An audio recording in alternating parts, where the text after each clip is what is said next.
Hello everyone, I'm here with Tech Motorsports and we're picking up right where we left off at the last video. So this is part 6 of the E30 build, and what I'm going to be concentrating on this video is going to be the finalization of the radiator, the E90 radiator that we'll be utilizing in this build, and also finish off the cutout for the AC compressor on the chassis rail and steering column and the steering shaft, finalizing and getting all that stuff taken care of. So yeah, let's get straight to it.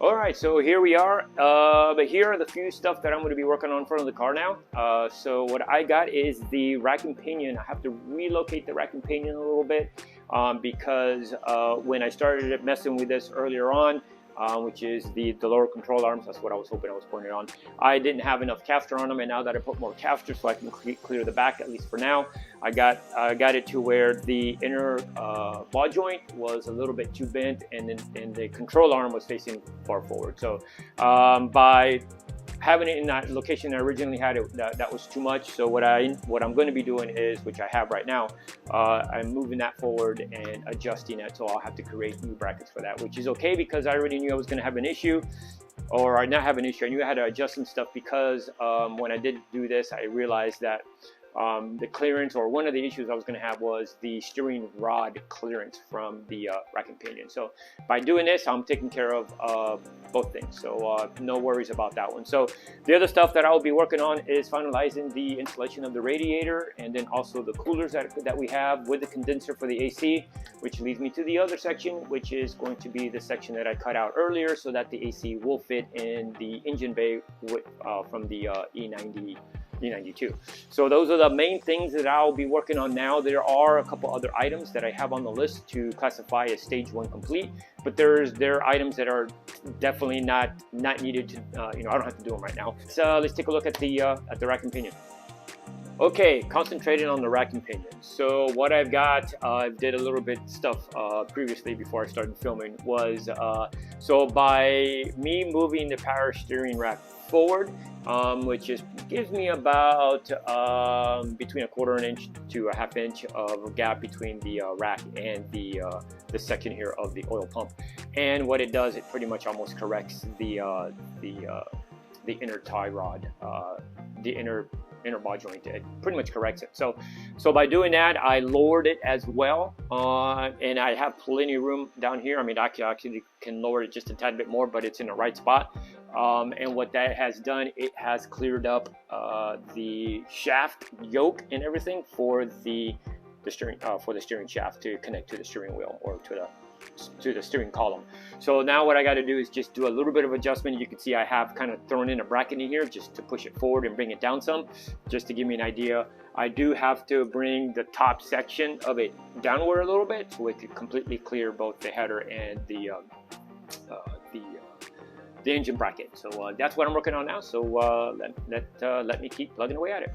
Now that the rack and pinion is pretty much kind of resolved, all I have to do is just create some brackets, but I figured out how to go about that. But now I had to move on the inside, and technically had to put all the stuff that's going to affect the steering column, the dash, the Wilwood pedals, and the bracket that the Wilwood pedals bolt onto. So the bracket itself is a garage stick one for the E30 chassis that bolts the Wilwood brake pedal system. Works freaking awesome. So we got that in place, and like I stated, I got my dash and my steering wheel. Now for the steering wheel, of course, we have these pain in the butt headless bolts that we had to remove. There's 4. There's 2 on the side, 2 on the bottom. Now one of the things about the E30 is the steering wheel being too high up, so that was one of the things on the list, was to lower it down. We are going to be using lower rate seats as well, so we didn't want the steering wheel to be way up here. So that has been lowered down a little bit. What I ended up using was just, right now I just got 2 nuts, just hold the gap, and I will get the correct ones later on down the road and get the correct measurement, but it's just over an inch is pretty much what I've gotten. So that will go there. By finding that and taking that off, the steering wheel actually moves right and left just a tad bit. So I moved it all the way left. By doing so, it gave me more clearance on the steering shaft and the header. So now I was able to do that because my steering column bracket where the steering column goes through, it has been removed. This whole section has been removed. Here's the other section that was cut out. I was replacing it because it's got holes in it and it's rusted. Here's a new piece that I cut out, rolled. I did it all, and looks like I may not even get to use this because I have to cut a bigger piece. So by removing this section here, I was able to move the steering column to the left, kind of to actually affect everything that I needed, which was great. So I will have to be creating a new hole for that, which is no problem because that whole section there is going to be a whole new piece. So that gave me the clearance that I needed all the way around. So that gave me the clearance on the brake pedal. I still have enough clearance on the brake pedal here and the steering column. It gave me the clearance here that I needed, which is the slave that was pretty much contacting the steering column, but now that I lowered the steering column, it's no longer making contact. So win-win. So that's been taken care of. All that's in place. So as of right now, the only thing that I think I have to do is just do a little bit of massaging on the header just to give me that extra clearance.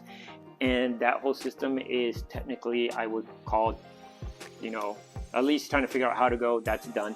So now it's a matter of creating some brackets, you know, getting everything in place and considering it done. So right now the steering wheel is locked in place, and I do have my vice grips right now, just holding that section on the firewall intact. And yeah, so the next thing I'm going to have to end up doing is, unfortunately, I have to pull the engine and transmission down so I could get better access to the header, to get the clearance on the shaft. And while I'm at it, I will be working on the to make space for the AC compressor on the engine rail. So that's the next step. So I'm going to get to it. Now I'm jumping on to the AC air compressor modification to the rail. So this is the template that I've made. This is a center brace that's inside the engine rail.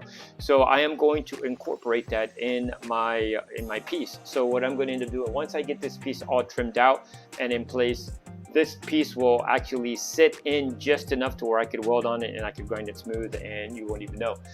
From here, I'm going to add a little bit more material going in, and I want to go ahead and weld that in place for added strength, and the same thing for the front up here.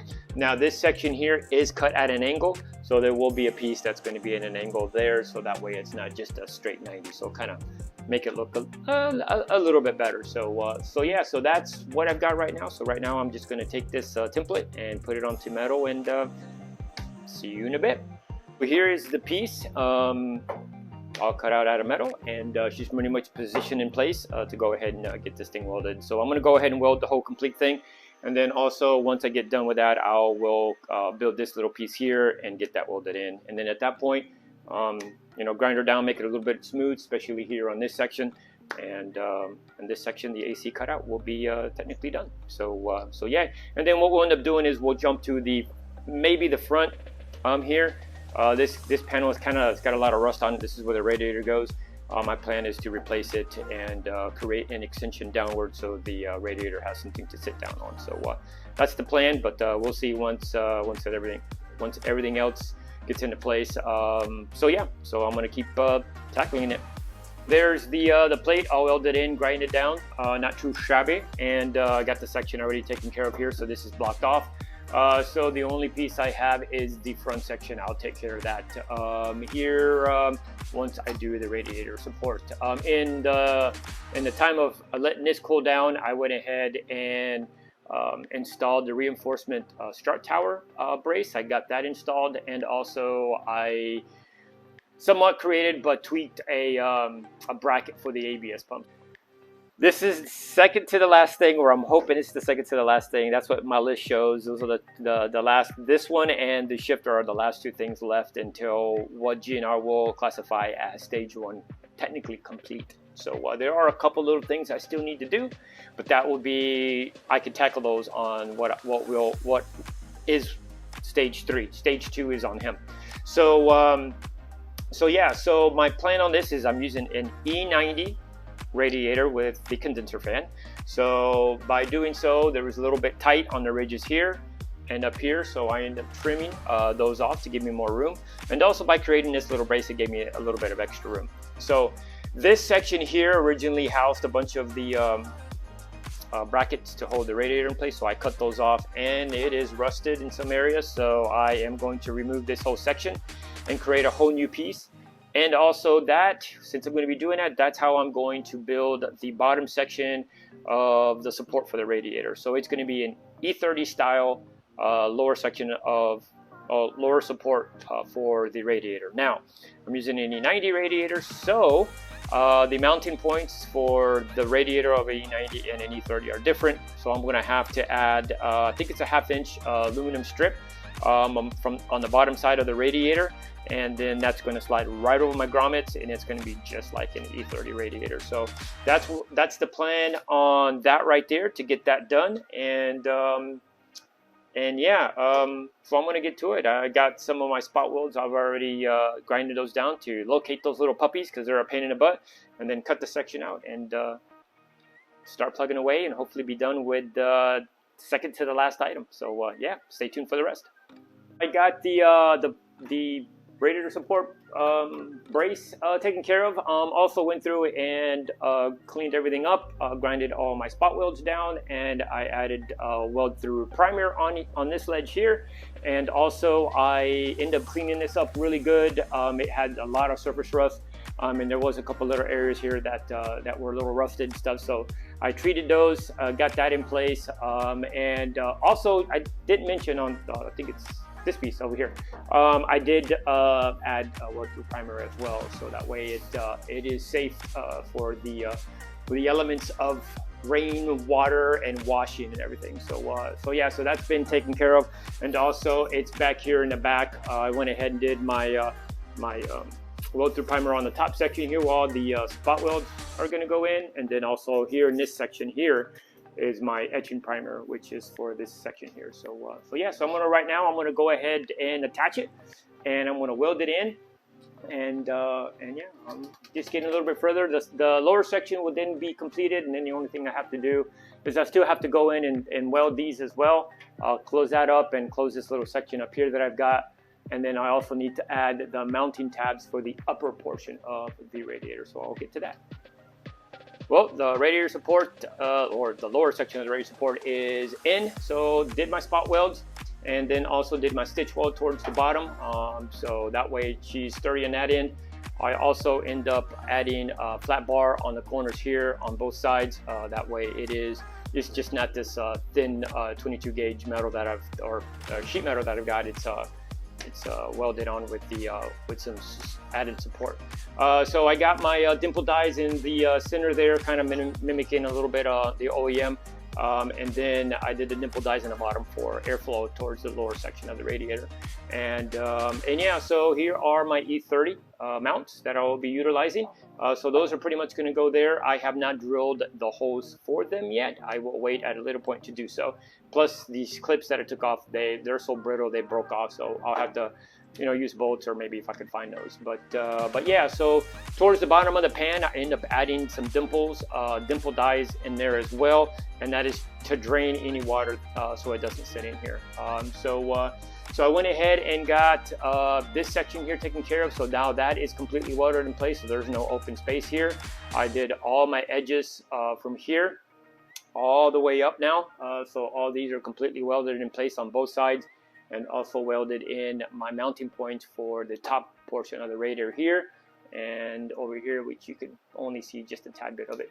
But yeah, so everything right now has been welded that needs to be welded, and the next step is just throw the radiator in. And I'm just going to throw it in just because I still have to take it back out to put the motor in. But so yeah, that's pretty much going to be my next step, because the next thing is going to be the shifter itself. So yep, let me get to it. All right, so here we are, the engine's back in with the transmission, and got the radiator installed as well. So yeah, we'll take a look at that here in a second. Also started working on the gear shifter itself and got that halfway installed. I do get it to shift and everything. There is still more fabrication I need to do to that to get it working 100%, but we're going to be picking that up at a later point when I get the car back. Let's take a look at the radiator real quick and the final installation of that. All right, so here's the lower section of the radiator. You can see it how it's all coming through. You got plenty of room here, the drain plug. And of course, you know, there's the dimple dodge. You can see it going through the lower section of the radiator for maximum cooling. So this is where I have my coolers for right now, the engine and the transmission. That's temporarily installed in there. As you can see, the condenser is here as well. So originally I wanted to put both of the coolers down towards the bottom, but because of the connections for the AC condenser up there, that was a little tougher to end up doing it. So as of right now, I just temporarily put them up there just to see how that's going to pan out, but I won't know for sure, and I will finalize the installation once I have the front bumper, the grille, and all that stuff in place to see how much room I have there to be able to get those suckers installed. So let's take a look at the upper section of the radiator. So there, as you can see, the upper hose, you can see it's a little kinked, and also it's kind of rubbing here. This has not been shortened, but I will be shortening this hose down, so I'll be cutting this a little bit and maybe that one, depending on how much room I've got. And there is my mounting point for the radiator there on top, and then the one up here for the upper one on the right side of the vehicle. Now for the lower radiator hose, that one seems to fit really well. The only thing is just I got a little bit of a rubbing right there, or it's just resting on there, so I'll be able to take care of that at a later point. And yeah, so right now the boot actually fits in there just well, and by clear, that does clear right there. Doesn't look like it, but it does clear. But once I trim it, it'll clear some more. So yeah, so that's pretty much all about that right now. And yeah, I got plenty of clearance down towards the bottom for the pulleys and the serpentine belt. So yeah. All right, guys, so there it is. Stage 1 is complete. Boy, oh boy, do I feel good about that. Well, technically complete. There's still a couple things, but we'll get to that. So right now, stage 2. Stage 2 is going to be under GR. He's going to be taking care of stage 2. The list of items that he has to do is going to be the nice ones. So he's going to be installing the brakes. He's going to be installing the suspension. He's going to be doing the individual wheel brake lines, which will go to the E46 M3 ABS pump that's over there on the right hand side, and then he'll be running the 2 lines going up here to the reservoir, and then also the clutch as well. So he'll be taking care of that. He will also be doing the fuel lines, the power steering hoses, getting that wrapped up, and maybe the power steering hoses, but then also for sure he's going to be doing the oil lines for the tranny and the engine to the coolers, and the drive line. It's going to be installing a drive line and getting that all done. So that's going to be what he has to do on stage 2. He's estimating about 3 to 4 months. I see it takes him longer, but we will see. And then it's going to end up being then I get the car back, and it'll be starting stage 3. Just to give you an idea of what I got for stage 3 is a lot of work. So pretty much what it's going to boil down to is finalizing all the coolant hoses, finalizing all the heater hoses. The surge tank's going to be installed. Then I have just a lot of stuff to do with the engine. I got to install the harness, making sure, I got to reinstall the engine harness to install the chassis harness, or the marrying of both the E30 and the S65 engine harness. And then the other thing that I'm dreading is going to create a new wiring harness for the ABS system. Unfortunately, when we end up getting the kit, we got the kit and it was just the ends of the connector. So I got to create all that, which one thing I like about that is now I'll be able to create it to the correct length. So it's not going to be an additional wiring. So it'll be very, very, very clean routing and installation of the harness. So that's one good thing. And then so we got to finalize that. We got to make sure the engine, the transmission, there's nothing out of with the drivability. So I'll be driving the car pretty much like this. making sure everything is good, because what I'm trying to do is minimize any repairs after the fact or modifications to anything of